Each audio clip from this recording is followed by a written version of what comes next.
The dream for every team who made it through to the second round of the FA Cup, sponsored by E.ON, to still be in it come round 3, to draw one of the big Premier League sides, and then, just maybe, to create a bit of history in the most famous cup competition of them all. Today, the road to Wembley will take us via non-league Forest Green Rovers, aiming for a cup upset against informed Rochdale. We'll head to Coronation Park, where Unibon's side Eastwood Town came up against Peter Taylor's unbeaten Wickham. Trying to fight above their weight and through the fog, Fleetwood Town with home advantage against Hartlepool. And we'll have the action from all the other second-round ties, including the good and the not so good. 3 special guests with us today, including Steve Claridge, who'll no doubt be giving us his usual forthright views, and a couple of managers who were both involved in the second round. Andy Scott took his Brentford team to Lancashire and a highly charged Holker Street, hoping to avoid a cup upset against non-league Barrow. Jimmy Quinn at least had home advantage as Bournemouth came up against the lowest ranked team left in the competition, Blythe Spartans.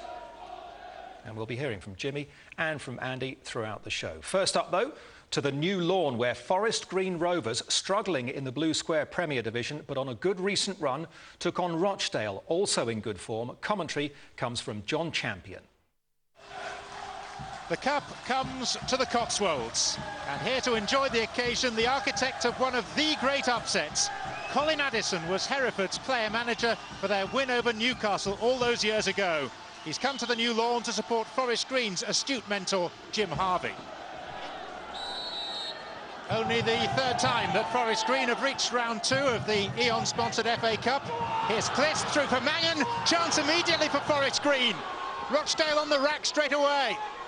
Andy Mangan, and the league side escape a very early scare. Forest Green could have scored inside 10 seconds through Andrew Mangan. Higginbottom. Lafondre. Took aim and wasn't far away from the angle. Keith Hill took Rochdale to Wembley last season. They lost to Stockport in the playoff final.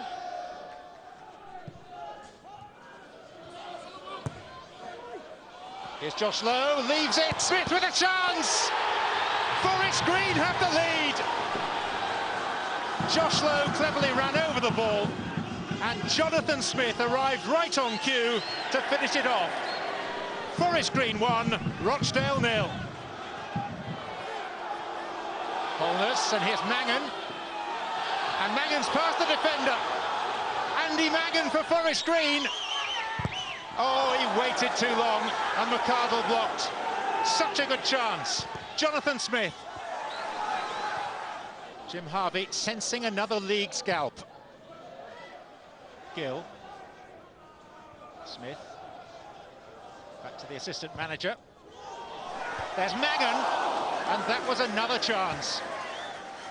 With greater poise in the first half and more accuracy on this occasion, Andy Mangan might have had a hat-trick.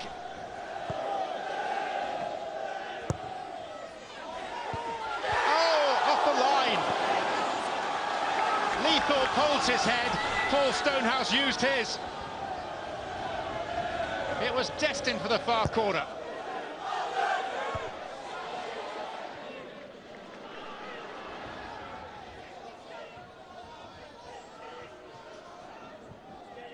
Fowler.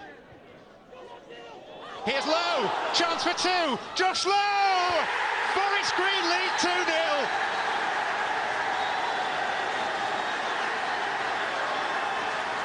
And the club can now dream, realistically, of appearing in the 3rd round of the Cup for the first time in their 119-year history. Adjudged onside, and didn't he finish it beautifully?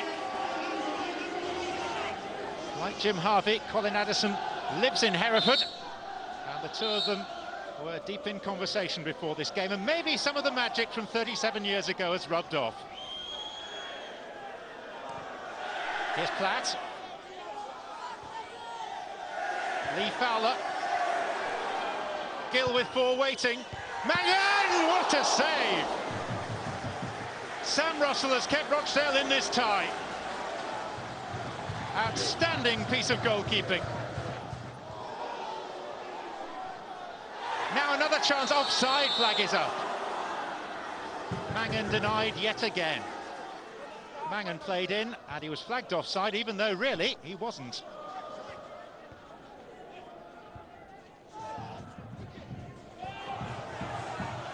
Lefondre. Referee has blown for a foul. It won't count.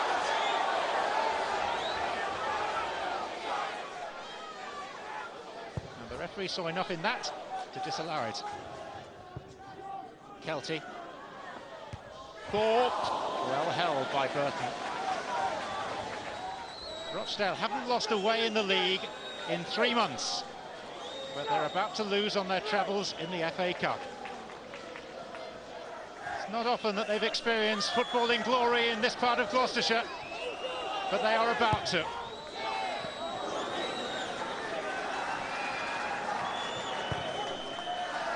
A scuffed clearance.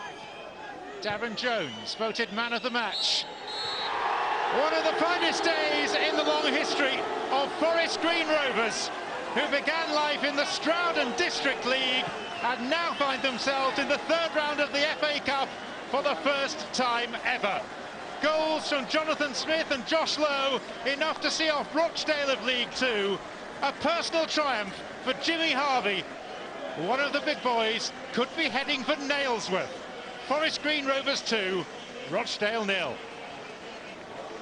Who do you fancy in the next round then? Well, we've talked all week. The secretary, Colin Peake, has worked out that he thinks Man United are number 23 in the draw. And that's been our buzzword this week, 23, and we would love that. For me, no complaints whatsoever. Forest Green deserves to go through to the next round, and they had that little bit of quality today where we didn't. We're a small club, as I say, at our level, and to get to this far now is really good, really encouraging, and it'll give everybody a boost in the community.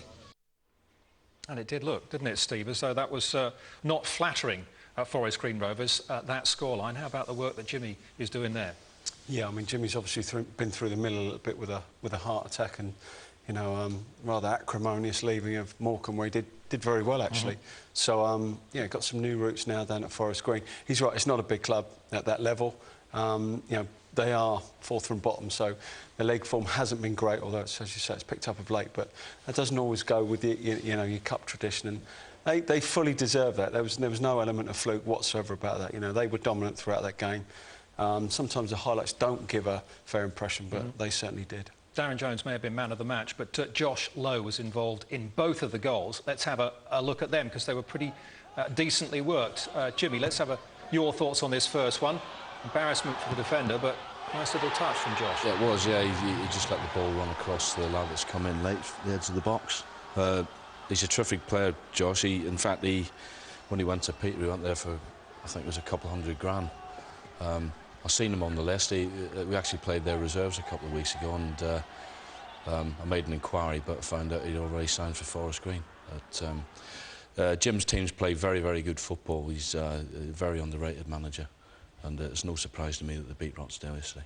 And if that was nice work, Andy, how about the second goal from Josh? What a super finish. Has he been watching Rubinho or something? Yeah, it was a good finish. He, you know, he waited long enough for the keeper to come out, and you know, the keeper didn't make himself really big enough, but a fantastic little chip over, and very, very calm and cool. But like Jimmy just said, Josh is a good player. He's played at some good levels, and you know, a lot of managers have liked him over the years, and you can see why.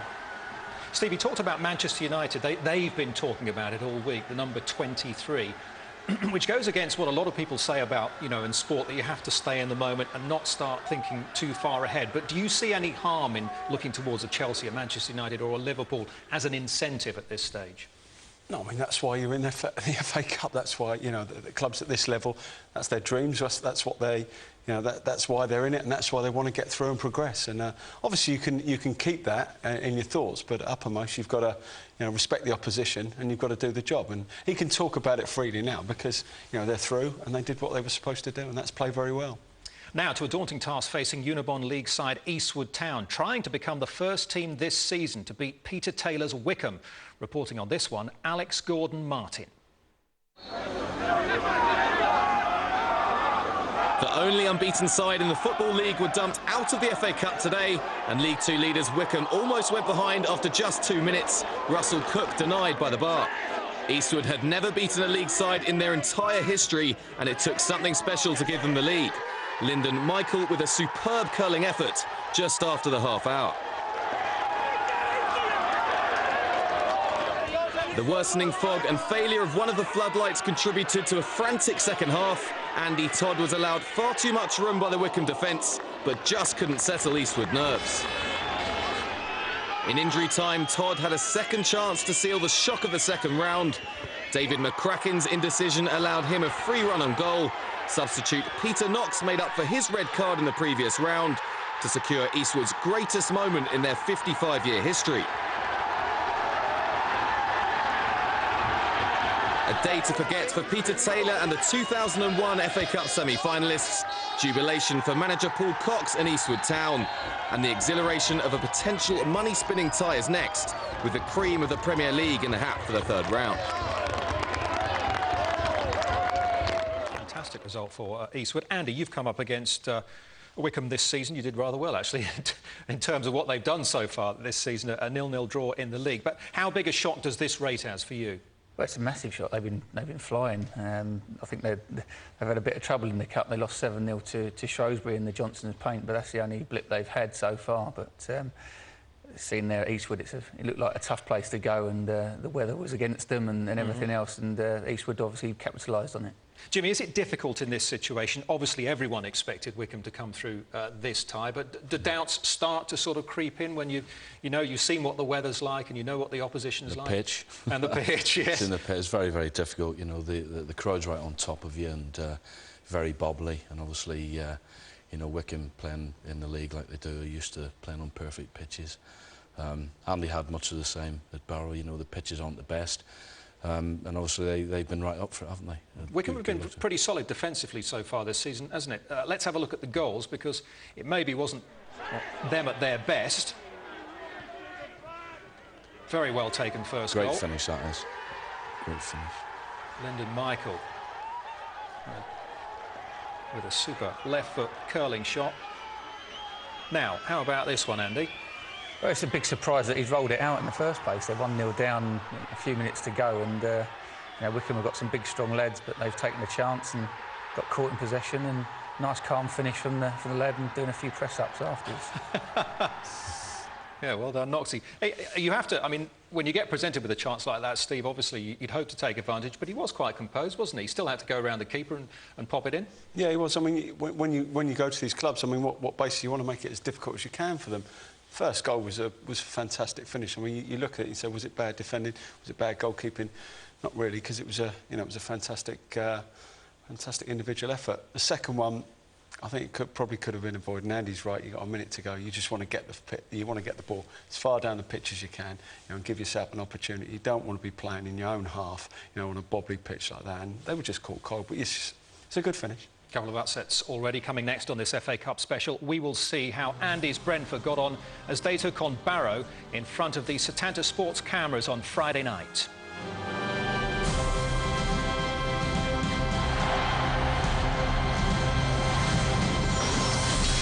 Well, the third round of the FA Cup marks the pinnacle of Barrow's achievements in the competition, but Brentford beware. Their fans will testify, citing memories of Kingstonian and Telford, that shocks can happen. They have been in good form, winning their last 3 on the road and losing just 2 out of 20. But there will be shocks in round 2. Will one of them be here?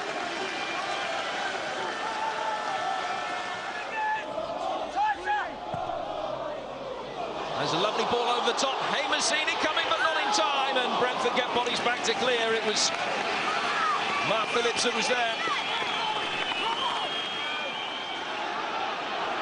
Back in from Ryan Dixon. McNulty took defensive responsibility, not once but twice. And in getting it long, he's just given Bennett a little bit to think about, but again, he's dealt with it very well. Oh, terrible goalkeeping! And real trouble now for Ben Hamer. Surely a penalty and a red card. What's the verdict going to be from the referee? First of all, he's going to consult his assistant referee. Ben Hamer dropping the ball and then seemingly bringing his man down. And Colin Webster makes the walk over to Ben Hamer and sends the goalkeeper off. There can be no argument for that. Good defending it was by Bennett. Hamer didn't do himself any favours at all. Have to get on with it. The players will argue about it. Sitting there, he's worried about going out, and there you are. Should have just let the ball go in the end. It was just a silly decision, trying to keep it on, try and kick it. Don't try and catch it in these conditions. Just doesn't make any sense at all what he done. I think he just done what come naturally, just to try and stop the man going through after his initial mistake. It's a penalty and it's a sending off without any shadow of a doubt. And it's Lloyd Anderson, who's never played in his senior career. And his first act is to try and save a penalty from David Brown. A chance to make yourself a hero. What a moment for David Brown. Sharp intake of breath there. Can he put the part-timers ahead against League Two opposition? Yes, he can! David Brown gives Barrow the lead to his intense relief. Brentford, a goal down and a man down. Is there going to be a shock at Holker Street? Well, they deserve it. Barrow, they've really gone at it. They've got their little bit of good fortune with the goalkeeper giving them the opportunity. But I'll tell you what a lovely cool penalty that was by David Brown. On back by the QPR midfielder Marcus Bean. Wood. They took an awkward deflection and a chance to sneak in, which has been taken by Charlie McDonald. The 10 men are level. It's 1-1. That's what happens if you allow somebody enough time to keep getting the ball in the box. All it needs is a deflection, a slip, a mistake altogether, really. That's what happens. And you've got a poacher like Charlie McDonald in your ranks. That happens. Just a ball tossed into the box, not aiming for anybody, just trying to hit an area, get the deflection, and there's someone waiting. It's a goal poacher, and it's Charlie McDonald. Makes it 1-1. Barrow have got to get themselves going again.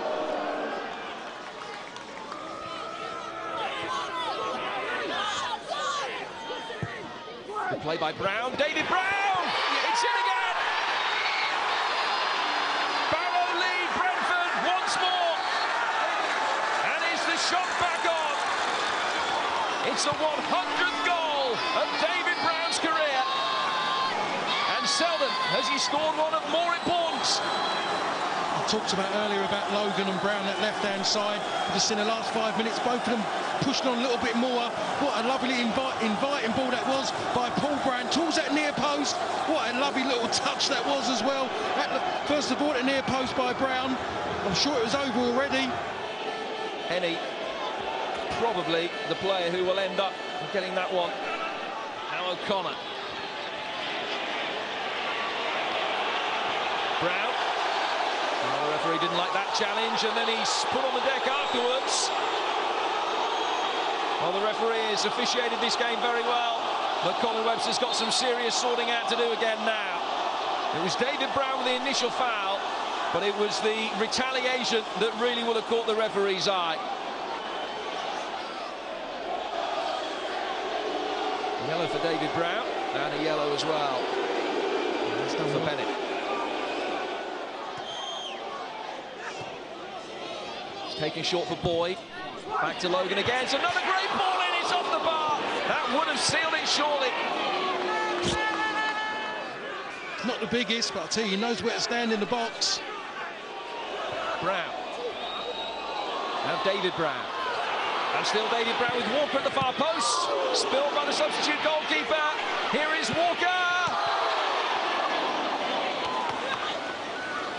Well, he's had 2 or 3 opportunities, and he hasn't been able to kill the game off.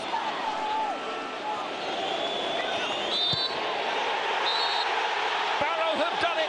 They're through to the 3rd round for the first time since 1991. Brentford beaten. They leave heads bowed. The part-timers cannot believe that they have done the job. They've exuded self-confidence all week. And they have beaten League Two opposition. Barrow 2, Brentford 1. What did that mean to you tonight? You can see the reaction of the players, the fans, you know, the chairman, the directors, me and Darren alike, you know. To be honest with you, I thought we deserved it, you know. We said at half-time they'll always be in the game. They got two good strikers and it was proved right, you know. They had one chance to score one goal. That's how sharp the kid is up front. But, you know, credit to the lads, they could have folded, but they come back twice as strong and I thought they thoroughly deserved to win it, to be honest. Leyton Orient have found some form of lead. They went into this cup encounter unbeaten in 5. Jason Dimitriou set them on their way to another away success with a delightful finish. Bradford were looking to reach the third round for the first time since 2004. Level when Michael Boulding used power and pace to create the opportunity and admirable composure to tie it up at 1-1. 25 minutes from time, D. Morgan swept in an Orient corner. Danny Granville's header won the tie and Martin Lingside are through to round 3. Glanford Park was shrouded in fog. Alfreton Town from the Blue Square North were enjoying their best ever cup run. Scunthorpe, though, suffered a setback. Paul Hayes stretched it off with a suspected fractured cheekbone. An opportunity then for his replacement, Ben May, to make a mark. Keeper Tommy Evans couldn't hold on to Grant McCann's shot. May headed home. Alfreton's cause wasn't helped when they lost the services of Paul Clayton, sent off for an off-the-ball incident. Scunthorpe, with a numerical advantage and a single goal lead, struck just after the hour mark through Gary Hooper. They lost their last 2 league games, but Nigel Atkins' team were just too strong for their cup opponents. And having killed off any lingering hopes of a fight back, Hooper claimed his second and Scunthorpe's third, and this contest was effectively over.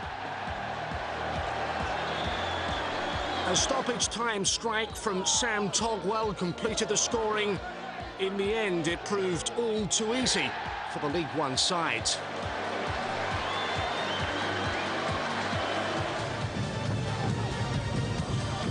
Junior Stanislas only arrived on loan at Southend this week. It didn't take too long to make the right sort of impression.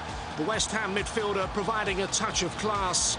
Luton left to chase the game, and to their credit, they did just that. The League Two's basement club equalised. Michael Spillane's effort just crossed the goal line. But that was as good as it got for Mick Harford strugglers. Southend, who'd lost only one of their last 8 at Roots Hall, restored their lead. Kevin Betts' cross was nodded in by Stanislas, his second goal of the game. Stanislas was having a productive afternoon on his Southend United debut. 2 substitutes combined to score their third. Anthony Grant set up James Walker.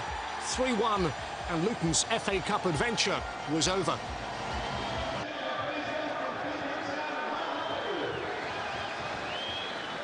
The biggest day in Fleetwood Town's history, ploughing their way into the second round for the very first time.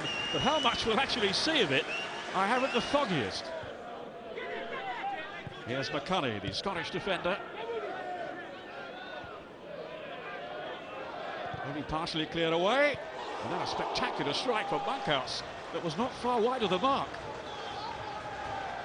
He struck that beautifully.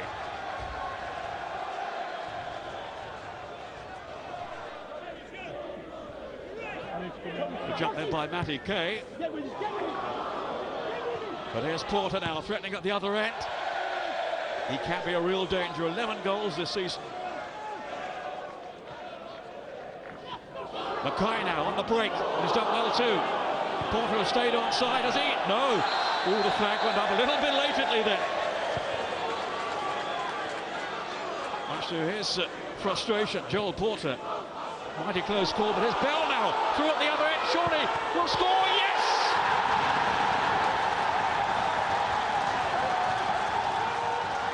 How fortune swung so quickly then from one end to the other, and Fleetwood Town have taken the lead here through Andy Bell, his 6th goal in the FA Cup this season, and he shows such composure, such poise in front of goal too.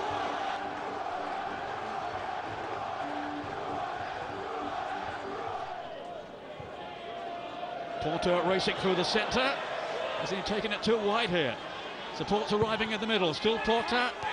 He rather dug it back too far, from what I could see of it anyway. But the chance maybe hasn't gone. Here's Mackay. What a response from Hartlepool. They have shown their character here, having gone behind.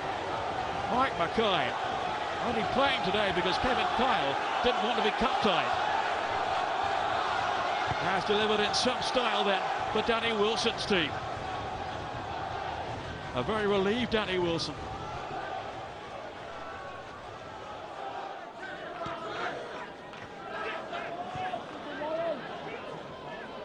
Porter again. Monkhouse with a chance. And to the best of my knowledge, it went wide.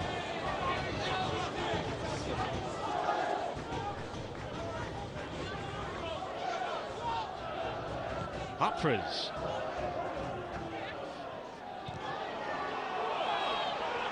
That was Mackay with a super finish.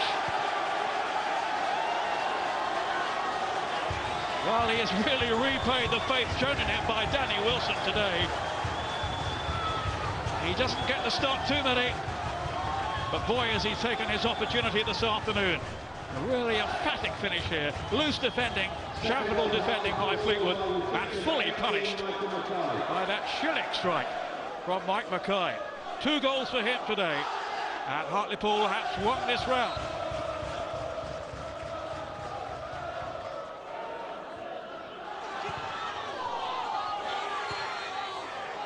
Hit by BT for Bell, looking to pounce again. And just behind for the goal kick.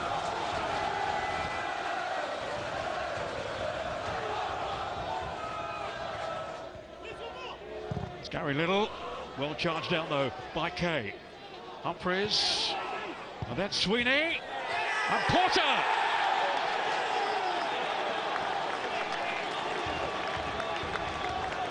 And he'll be feeling a lot better than he looks at the moment. Danny Wilson. Sweeney, it flew right across the goal. And Porter, perfectly positioned. No one really picking him up at the far post. Milligan. Good football here from Fleetwood. And Warlow is onside. Adam Warlow, who might go all the way through, and has! And they are right back in it. And suddenly Highbury Avenue is jumping.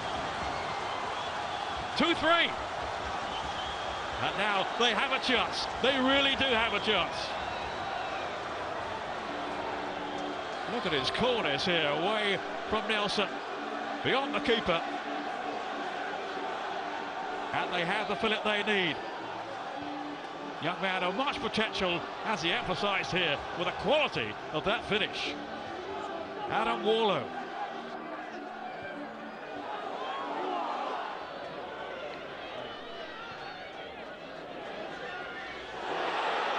But this is really promising now.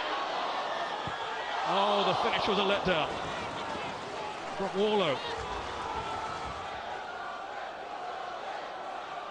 Bell. And the keeper held on. Under pressure, and the whistle has gone anyway. A little skirmish has broken out here. As it swung over here, that's Hump who's gone for it with his arm leading. Down go the two. Was there a bit of afters? Oh, there certainly was. Goodness me, lashed out there. Aaron Lee Barrett is very lucky not to have been sent off. It was a complete overreaction. Here's Porter. Joel Porter, but no, it wouldn't have counted anyway because the final whistle has gone. The FA Cup dream of making the third round is over for Fleetwood. But what a battle they gave Hartlepool United today. I'm much relieved at the end. I think at 3-1, when we go 3-1 up, you know, the game could have been put out of sight from our point of view. But then we let a sloppy goal in, and then, as you know, 3-2 in the last 10 minutes of an FA Cup tie away from home. Non-league opposition, you can imagine what the atmosphere was like. But we clung on, and I think we're worthy of the win. You know, I think the chances that we created most of the game, you know, we could have done better with. But we're through the tie, and that's the important thing. Yeah, obviously very proud. They couldn't have given me any more, to be perfectly honest. A couple of little individual errors have cost us on the day, but that's the negative side. Positively, my lads couldn't give me any more, and the most pleasing thing was that we went toe to toe with Hartlepool, gave them a football game. We never tried to kick them off the pitch or anything like that, and we probably deserve something. Blind Spartans smell blood. Shrewsbury Town have already gone out of the FA Cup courtesy of the Blue Square North team this season. Can they repeat it today against another team from the same division? Bournemouth backed by some terrific support as well. It's a real FA Cup atmosphere.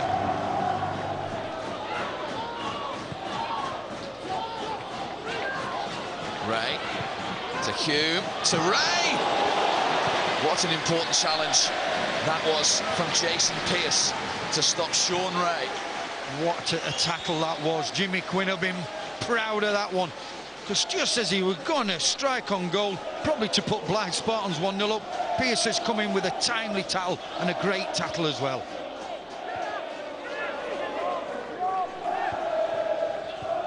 So Tremai goes towards Lee Bradbury. Pell's header had to be a good one. Bradbury got there ahead of the goalkeeper. There was no foul, and Blythe Spartans got away. Here we see again, just a ball over the top. Pell didn't get enough on the header. Bradbury's got every right to go for that ball. As we see, it come to nothing. And to Robbie Day. Taking on Mosley. Went for goal, and it went all the way through.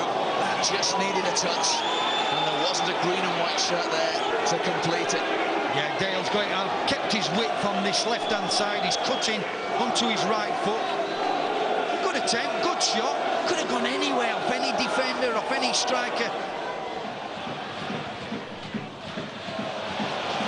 Lee Bradbury. To Darren Anderton, two experienced players. Anderton's effort deflected. Bournemouth corner. I didn't think it were. I thought Anderton it screwed off. And you can see the Blythe players there having a go at the referee. I'm not sure whether that took a deflection. I think Bournemouth have been quite fortunate there. Blythe have 10 of their 11 players back in that penalty area. Williams, the captain, got an important touch. Then it came in from Hollands. Well, he really caught it, but it wasn't on target in the end.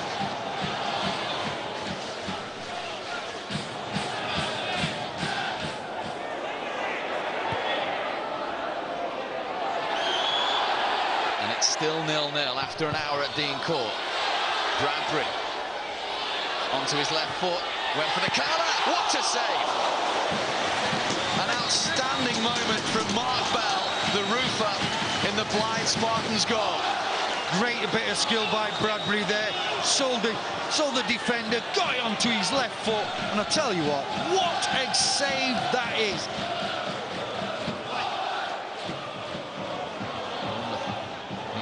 Ball in the other half of the field. McQuaid, away by Leeson.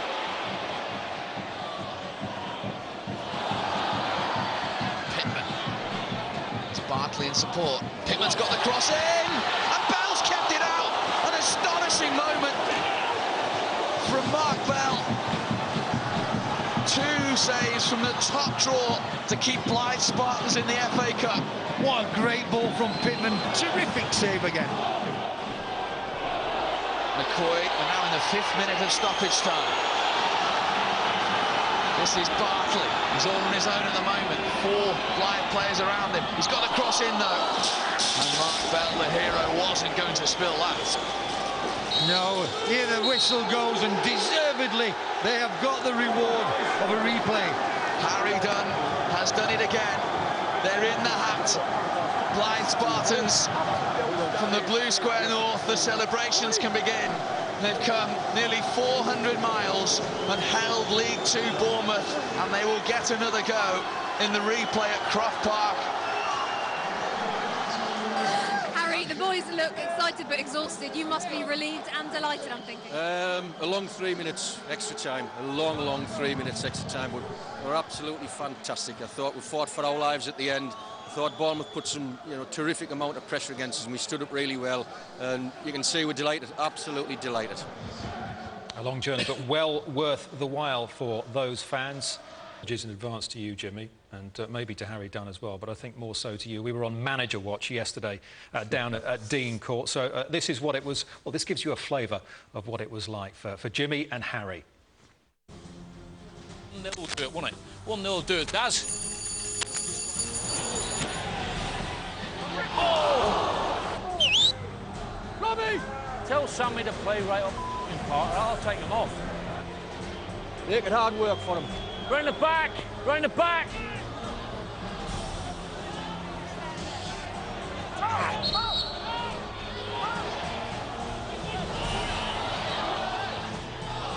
Piercy, head it down, son. Come on, Rob, last 5, son, come on. Oh, you've got to score there, man. Got to score there. Well done. Well done.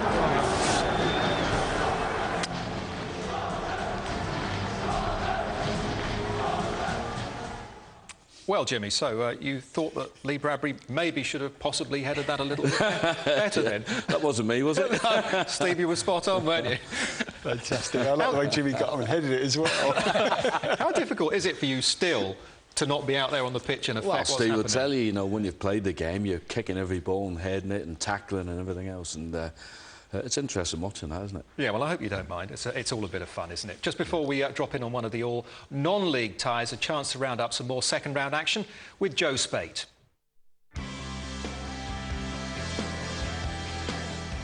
The 2004 finalists Millwall had made the third round in each of the last 7 seasons, and they took the lead against Aldershot on the half hour. Gary Alexander with the goal. The shots were 56 places below their League One host in the football pyramid, and they were denied an equaliser by an heroic Tony Cray clearance. Kenny Jackett's side made the game safe though with 13 minutes to go, and once again it was Alexander heading home. Millwall lie third in League One, and they were simply too good for Aldershot. Substitute Ashley Grimes putting the gloss on a 3-0 win, which more than pleased his manager. Good quality goals today, but the first one was good run by Dave Martin and headed by Gary Alexander. We were well in the game, but if you don't defend from crosses against players of this quality, you get punished, and that's what happened. It's 9 years since Gillingham reached the quarter-finals of the FA Cup. The Gills are now 9th in League Two, and the best chance of the tie with League One Stockport fell Adam Miller's way. It finished 0-0. The sides will meet again. This all-blue square Premier encounter turned on a substitution. Torquay made a tactical change midway through the first half. Elliot Benyon scored 5 minutes after coming on. The informed goals went down to 10 men after Roscoe Desain slapped Oxford keeper Billy Turley. But Torquay, who've won 7 of their last 8 games in all competitions, clinched it with Benyon second and a contender for goal of the second round. Manager Paul Buckle took the praise for the change. I'm not afraid to change things early in the game, and we did that. Tyrone got sacrificed for the team. Elliot come on, and it was right. And in the end, he scored 2 goals. He's run his socks off because we had the man short, and we had to defend for our lives. But we were organised, and you know, really, we weren't really in that much danger. Peter have knocked Tranmere Rovers out of the FA Cup twice in the last 4 years, but they had England under-21 goalkeeper Joe Lewis to thank for keeping out Ian Moore. Just 4 places separate these two sides in League One, and another Lewis save late on, this time from Terry Gornell, ensured there was nothing to choose between them. They'll meet again at Prenton Park in 10 days' time.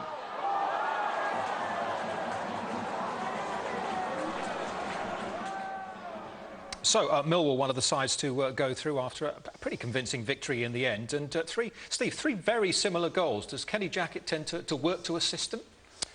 Well, it's hard to... I mean, you train all week, but, you know, to get people to cross with that sort of quality on the day, you know, it's always hard to legislate for. I mean, Dave Martin, this is probably the best there. Like, that's a great teasing ball. And it's not about... He actually gets the delivery absolutely spot on, and the length of the crosses coming in. If you underhit these, they're just not going to get through. There's so much quality on them. Would the Aldershot manager be disappointed that there didn't seem to be too many challenges in the box there? No, Gary Alexander's pulled off the defender for the first one, and the other two, they've just got in between defenders. So it's good movement in the box, but defensively, like Gary said, they've got to, the first thing is to stop the crosses coming in the box. A victory for Torquay, thanks to a substitution there. And young Elliot Benyon proved to be the decisive factor in this tie. Jimmy looks like quite a little player, doesn't he? Yes, I know him very well. He's a good striker. He's got a bit of pace to his game as well, and he certainly took his 2 goals well yesterday. Half an hour that the change came there. Is that unusual? Would you? Well, no. Obviously, Paul's looked at how the game started, and he's probably Elliot's got a bit of pace. He looks to run over the top, and maybe they were coming short for the ball. Had a similar problem in the first half yesterday, but we weren't trying to get in the space too much in the first half. But when we changed it in the second and started getting the ball in behind blind spots, we caused them a lot of problems. And obviously, it's a brave decision to make it that early in the game, but he's done it, and it's won him the game. Well, I'm not sure how much Kidderminster manager Mark Yates would have been relishing his side's second-round tie against Curzon Ashton. You may remember Curzon had beaten league opposition in round 1 with victory over Exeter. Commentating on this one, Trevor Harris. Blue Square Premiers Kidderminster Harriers against Curzon Ashton of the Unibond North League. It's quite simply the biggest game in Curzon Ashton's 45-year history. A club few had heard of until they dumped League 2 Exeter City out of the Cup earlier this month. And now, of course, they're just 90 minutes away from lining up potentially against the likes of Manchester United, Liverpool or Arsenal.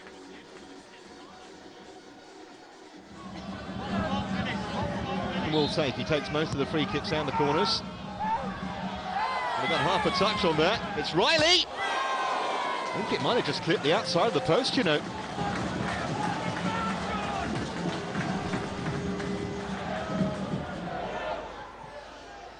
A touch from Andy Farrell. Flicked on towards Moore, but the flag was up anyway. Not going to count. Lance Homer won it well in the air, but he just went a fraction too soon. I would think Gary Lowe there's reasonably happy so far, certainly with the scoreline. The worst thing they could have done was to have conceded an early goal. Shooting chance here maybe. Hit low and not very far away either. The goalkeeper may have given it up. Alex Elliott with the strike. Knocked away by Baker. Well, that's a decent header on. He's goal side here more, and that must be a red card, is it? Or was there a covering defender? Now then, big decision for referee Simon Hooper, because David Carnell has clattered into Stephen Moore. And he has been sent off. Don't think the referee had any other choice there, because Moore was surely going to score. Baptism of fire then for Dennis Barlow. It is Britton. That was very, very close. I don't think Barlow even saw it. Low to deliver this time. That's useful, and that's the first goal. Moore was virtually on the goal line. And Kidderminster have the breakthrough 38 minutes in. Curzon allowed that cross to go such a long way. Moore was onside. It was Lowe's long ball. Came off the defender, I think, initially. And a very easy opportunity in the end.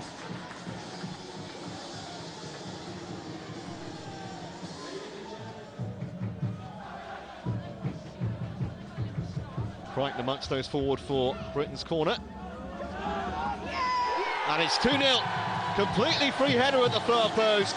The captain scores. Brighton doubles the lead, and surely now Kidderminster are in the third round.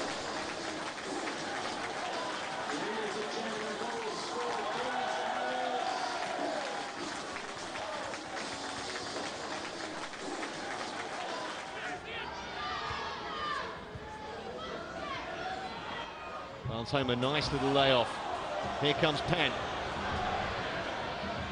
Let him run a long, long way. Still Penn, invited him to shoot. He still might. Moore tried to get on the end of it. And in the end, was that a handball? No. Kidderminster were convinced. And they ice the cake with a third. Oh, off the base of the post! And the rebound scuffed way off target.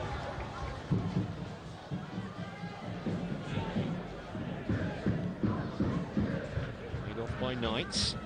Trying to get Barnes-Homer into the action. Chance for a third here. Good save, and Knights puts it wide. Well, at least from his point of view, it won't matter, but he'd love to have scored. Game already won. Great work from Ferrell. Keeper got a foot in, and Knights off target. Been pretty pleased, Mark Yates. This side have avoided a potential cup shock. Very comfortable winners, maybe more so than the 2-0 scoreline suggests. So Kidderminster Harriers go through. Curzon and Ashton are back to the Unibond North League. Andy, it's always difficult, isn't it, when a keeper gets sent off early in a game? You said your Brentford side managed to cope with it. Clearly Curzon and Ashton didn't. But will David Carnell be kicking himself about that sending off?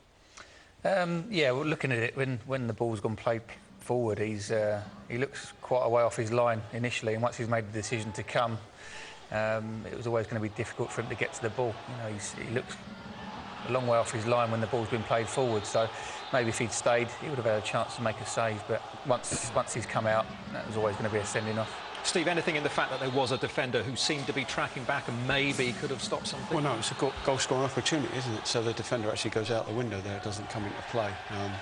Very little the referee can do there. As Andy says, he's just got his positioning wrong there. There is a covering defender. There is somebody who's going to put the lad more under pressure if he gets through, and I don't really think he needs to commit himself there. No, Jimmy, your view of that?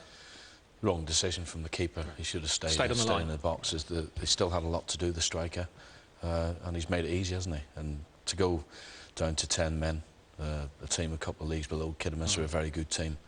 As I say, the scoreline probably flattered Curzon Ashton a little bit. It should have been 5 or 6. And Kidderminster, as I say, through to round 3, and all eyes on the draw for them. Now, still to come, a cracking second round tie at the Walkers Stadium between Leicester City and Dagenham and Redbridge. That is when we come back.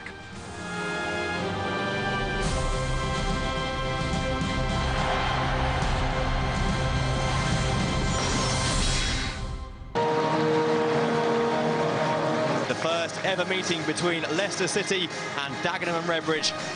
Leicester, the highest ranked team in this second round stage of the FA Cup. 4 times finalists, but should they lose today, it will be the first time in over 80 years that their name hasn't been in the third round draw. Underdogs Dagenham, in just their second season of league football, have gone beyond the second round 3 times in their short 16-year history. Here come Dagenham down the right-hand side. Boy, Dyer failed to get rid of that. Here's Strevens. And a chance here for Dagenham. It's pulled across, and there is the opening goal! Matt Ritchie, on loan from Portsmouth, is the man who breaks the deadlock. It was neat interplay between Strevens and Sam Saunders, and a neat little finish from Ritchie, unmarked inside the penalty area. And what a start to this FA Cup tie. Leicester City 0, Dagenham and Redbridge 1. Can Leicester respond immediately? It's Bryant! They can! 2 goals in just over a minute. And Matty Bryant, the top scorer, scores his 17th goal this season. And Dagenham can't believe what's happened. It's the Leicester fans cheering now. Here's Bryant laying the ball out to the right-hand side. The cross came in, Bryant was unmarked, swiveled and shot. And Nigel Pearson can't believe the minute he's seen here. Leicester 1-0 down, and now back level at 1-1. He's benched in favour of Benson. He's got Strevens clear in the middle, and he's let it go. It's Ritchie! Good save by Martin! But the rebound is turned in! And Dagenham are back in front! And it's Ben Strevens The ball hoisted forward by Saunders. Benson won that first challenge with Burner. The square ball left by Strevens. Ritchie with the first shot, but it came to Strevens again. And with his left foot, he's put the League Two side back in front. Morrison. Burner finds Alexander Tunshev.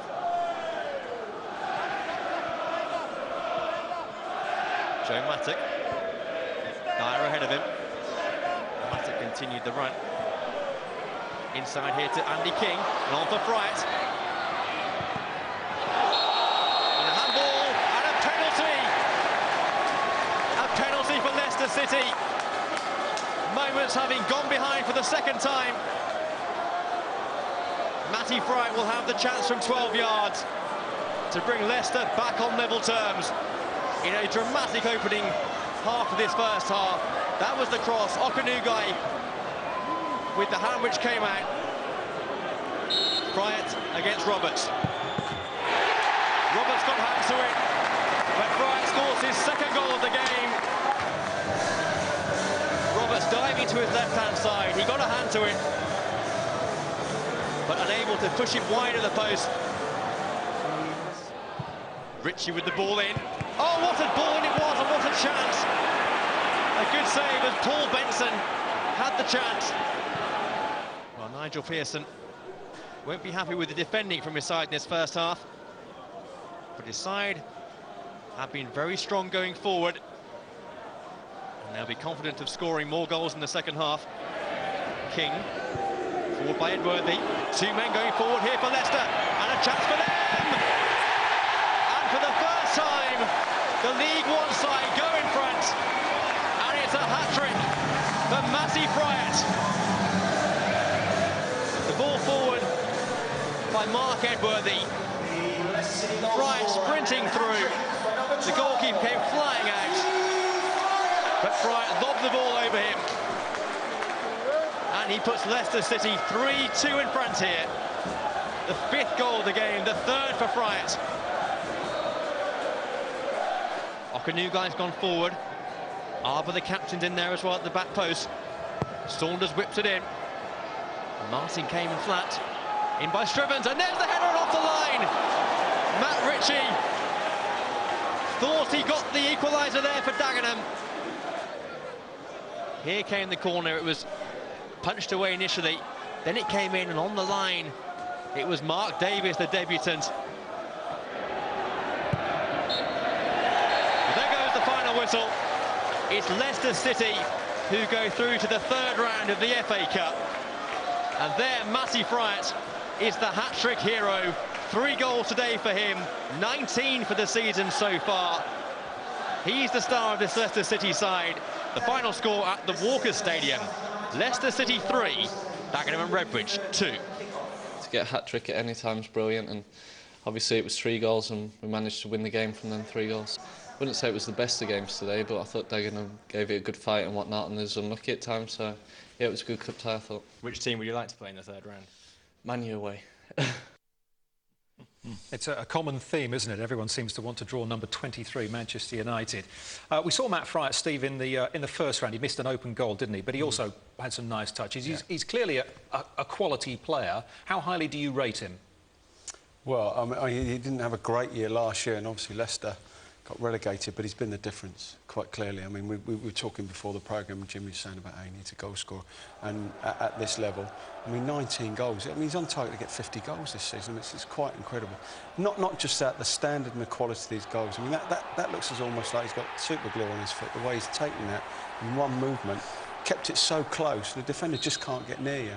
Makes the penalty himself. You know, it's his cross that gets handled, and just a real quality finish this is. You know, it's not easy. He's got to lift it over the keeper, enough pace on it to see it through. 2 other teammates there. It would have been me running in there trying to get on the end of it as well. So, no, I mean, he's been the difference for them this year, undoubtedly. He's out of contract at the end of the season. Is it going to be difficult for Nigel Pearson to hang on to him? Back on a contract, I think. They're a big club, Leicester. If they go up, you know, got the backing of Milan Mandaric, they should. I think it'll all depend on whether they get promoted or not, whether he signs. Jimmy, if he could be tempted away, what standard could he play at? Is he a Premier League player in waiting? It's hard to tell. I think he's a Championship player. I think to play in the Premier League, you need probably a little bit more pace. He's got a bit of everything. He can play with his back to goal and he looks to run over the top and that, but to play in the top flight you need to have a little bit more pace, I think, than what Matty's got. But he's he's got everything to his game. He gets all types of goals, left foot, right foot, with his head, and he's on fine form at the moment. Andy, they don't seem to have problems scoring goals, but are you surprised that someone like Nigel Pearson, when you watch a Leicester side and they seem to concede quite freely, they come under a lot of pressure towards the end of that game and it could easily have been a different result? Yeah, well, it's always going to be tough. Dagenham are a very attacking-minded side. All through the league campaign, they've attacked very well. We've got Sam Saunders putting in some good set pieces there, and they're a big, strong, powerful side and get the ball forward quickly and attack from all areas. So it was always going to be difficult for Leicester, and they've struggled a little bit at home this year, and the expectations there and the crowd are sort of in anticipation all the time, so it makes it a little bit tricky for them. OK, so they go forward in the Cup, and of course they're doing nicely in the league as well. On to our final set of matches now in the Cup. With a round-up of the rest of the action from round 2, here's Alex Gordon-Martin.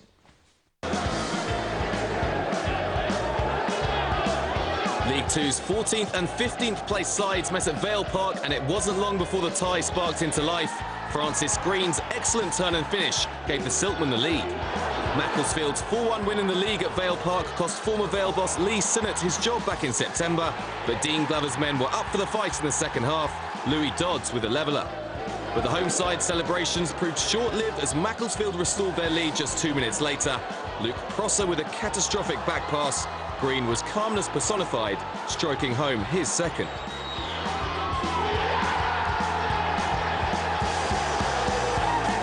Macclesfield had goalkeeper John Brain to thank for preserving their advantage in the closing stages, but more shambolic defending from the home side gave Martin Gritton the chance to seal the win.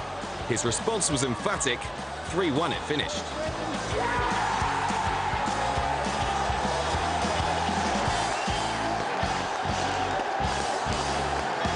Blue Square North side Droylsden travelled to a foggy Saltergate and took the lead in the 35th minute through Carl Lamb's header. But with conditions worsening, the game was abandoned at half-time, much to Dave Pace's disgust. They'd have been 1-0 up. There's no way on earth this game would have been called off. They had 3 people round him at half-time, they had 2 people going into his dressing rooms, and then he decided to contact me. During the game, he comes over and he's speaking to the manager and to the 4th official about something separate, then decides to get me involved. You know, we're here as well, you know, at the end of the day, it's a ridiculous, absolutely ridiculous decision. There was more bad weather at Christie Park as Morecambe hosted Cheltenham. The home side were awarded a penalty in the 15th minute when Rene Howe was brought down by Robins keeper Scott Brown. Morecambe's leading scorer stepped up to take the spot kick himself, making no mistake. Cheltenham levelled the scores through an excellent finish from the well-travelled Barry Hales before the conditions midway through the second half brought a premature end to the game. I said to the referee, I think you should delay the decision 5 or 10 minutes. If it stayed or got worse, then we have to accept it and respect it. But to do it so clinically, I thought was wrong. Grays were 1-0 up when a floodlight failure brought an abrupt end to last week's first-round tie, but it was Carlisle's Danny Graham with the first goal here. Grays have never beaten a league side in the competition and never looked like doing so at the New Rec. Graham Kavanagh sealed the tie. Crewe awaits Carlisle in round 2.